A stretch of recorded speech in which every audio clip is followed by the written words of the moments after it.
श्री गोपाळ कृष्ण भगवान की जय। लीळा नंबर 288। दायंबा जावई निराकरण।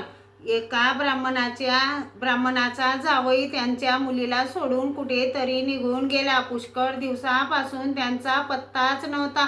झाले असे की त्याच ब्राह्मणाच्या घरी दायंबा भिक्षेला गेले। दायंबा नेमके त्या जावयासारखेच दिसत होते। त्या ब्राह्मणाची पत्नी हे आपले जावईच आहेत असे समजून दायंबाला म्हणाली, अहो तुम्ही ही आपली पत्नी न्या की, आम्ही किती दिवस तिचा सांभाळ करू। दायंबा हसले परंतु काही उत्तर दिले नाही। मग तिने भिक्षा वाढली आणि ते निघून गेले। असे रोज करायचे। मग एके दिवशी तिच्या भावाने म्हटले की हे येतात आणि गुपचूप परत जातात, आता यांच्या सर्वज्ञांनाच म्हणू।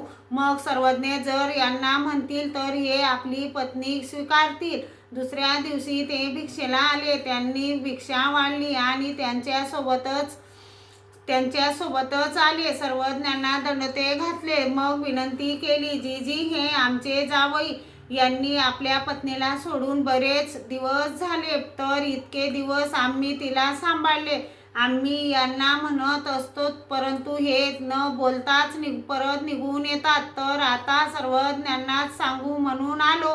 सर्वज्ञांनी त्यांना सांगितले, हे तुमचे जावई नाहीत, हे श्री चांगदेवाच्या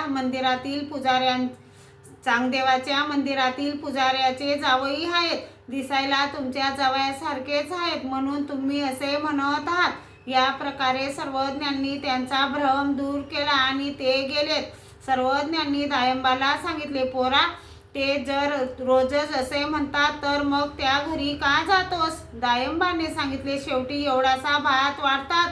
सर्वज्ञांनी सांगितले, पोरा त्यांनी जर त्यांच्या मुलीला तुझ्या पाठीशी लावले असते तर काय केले असते। जीजी तर ती एकीकडे व मी एकीकडे असे दोघेही राहून आपली सेवा केली असती। आणि सर्वज्ञांनी हास्य केले। श्री गोपाळ कृष्ण भगवान की जय।